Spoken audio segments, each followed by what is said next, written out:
টেকনোলজির এই যুগে, তথ্য প্রযুক্তির এই যুগে, মোবাইলের এই প্রযুক্তির এই মহা ফিতনার যুগে আমাদের অভিভাবক হিসেবে অত্যন্ত বেশি দায়িত্ব পালন করা উচিত।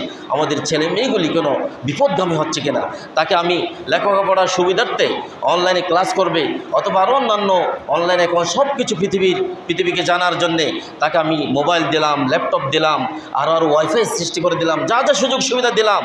তবে এরপর আপনি ওর পিছনে সমস্ত টাকা পয়সা ধন সম্পদ খরচ করছেন, কিন্তু কোনোদিনও দেখলেন না আপনার ছেলে এগুলির সত্যিকারভাবে এগুলির ভালোভাবে ইউটিলাইজ করছে কিনা, ইউজ করছে কিনা, নাকি এগুলির মিসব্যবহার হচ্ছে, এগুলি নাকি সে খারাপ পথে ব্যবহার করছে।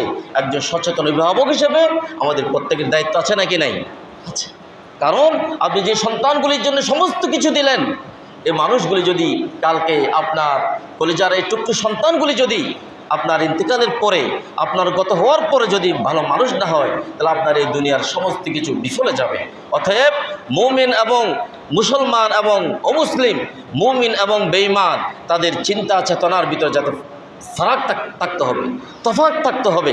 পুঁজিবাদী এক রাষ্ট্র ব্যবস্থা অথবা অন্যান্য দেশের আমরা যদি যাদেরকে আমরা উন্নত রাষ্ট্র বলি, অথবা যারা এই পৃথিবীর সবচেয়ে উন্নত প্রযুক্তিতে উন্নত সুযোগ সুবিধা আছে, কিন্তু আমরা যদি দেখি তাদের সব কিছু আছে, তারা পৃথিবীর সমস্ত কিছু পেয়েছে, কিন্তু আল্লাহকে পান নাই। তিনি যেন কিছুই পাননি। আরেকজন মানুষ কুলি মজুর অথবা দিনে খান অথবা অল্প ব্যবসা বাণিজ্য করে কোনো মতে চলেন, কিন্তু তিনি এগুলির পাশাপাশি আল্লাহকেও পেয়েছেন। তিনি যেন পৃথিবীর সমস্ত কিছু পেয়েছেন, ঠিক না বলে?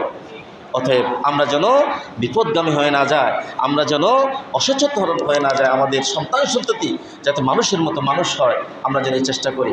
আমাদের উচিত আমরা যখন ফজরের নামাজে চলে আসি, পিতা হিসেবে, বড় ভাই হিসেবে বা দাদা হিসেবে আমার ছেলে মেয়েদেরকে ঘুম থেকে ডেকে দেওয়া। এগুলো আমরা করি না। কেন?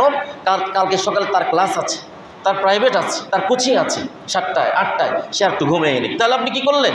তার কোচিং আছে, প্রাইভেট আছে, পরীক্ষা আছে, তার টিউশন আছে, স্যার আসবে, তাকে আর একটু ঘুমাক ভালো করে, কালকে পরীক্ষা আছে। আপনি একদিক দিয়ে আল্লাহ তাআলা বললেন ওয়াল্লাহু ইনদাহু আজরুন আযীম, যে সমস্ত কিছু সফলতার মালিক, তার দিকে না গিয়ে আমি গেলাম তার অন্য পথে, এখানে কি চূড়ান্ত সফলতা আসবে? বলেন আসবে? কি কষ্ট পাচ্ছেন নাকি? হাজির রাসূলুল্লাহ সাল্লাল্লাহু আলাইহি ওয়াসাল্লামের একখান হাদিস শরীফ বলেই আমরা আমাদের আলোচনা শেষ করে দেব। রাসূলুল্লাহ সাল্লাল্লাহু আলাইহি ওয়াসাল্লাম বললেন, মানুষ যখন মারা যায়, মানুষের সমস্ত আমলের যে হয়, আমল নামা যে মানুষের তৈরি হয়, ওজনে যে নেক যে যোগ হয়, এটি বন্ধ হয়ে যায়, স্টপ হয়ে যায়, শেষ হয়ে যায়। তবে 3টা জিনিস মানুষের অবিরত থাকে মৃত্যুর পরেও। কয়টা জিনিস? 3টা। একটা হচ্ছে সাদকাতুন জারিয়া, যে সাদকায়ে জারিয়ার জন্যে আপনি যা কিছু করবেন এটি আল্লাহর কাছে কিয়ামত পর্যন্ত আপনার কবরে যাবে। আরেকটা হচ্ছে ওয়াইলমুন ইউনতাফাউ বিহিন নাস, এমন কিছু আলম, এমন কিছু জ্ঞান যেগুলির মাধ্যমে আপনি, যে আলমের মাধ্যমে, যে জ্ঞানের মাধ্যমে মানুষের পরবর্তী উপকার হয়, মানুষের কল্যাণ হয়। এই আলম যতদিন পর্যন্ত মানুষের কল্যাণ হবে, ততদিন পর্যন্ত তার কবরে যাবে। আরেকটি হচ্ছে সবচেয়ে বেশি গুরুত্বপূর্ণ এবং আমাদের আজকে আলোচনার সাথে যেটা সম্পর্কিত, সেটা হচ্ছে ওয়ালাদুন সালেহ ইয়াদউ লাহু, যে সন্তান সন্ততি যারা তার জন্যে দোয়া করবে। এমন সন্তান সন্ততি যদি কেউ রেখে যেতে পারে, তাহলে কিয়ামত পর্যন্ত তার আমলনামায় এটি একেবারে সিস্টেমেটিকভাবে, নিয়মিতভাবে তার কবরে চলে যাবে। আল্লাহ তাআলা এমন সন্তান সন্ততি রেখে যাওয়ার মতো তৌফিক আল্লাহ তাআলা আমাদের সকলকে দান করে। সকলে বলি আল্লাহুম্মা আমিন।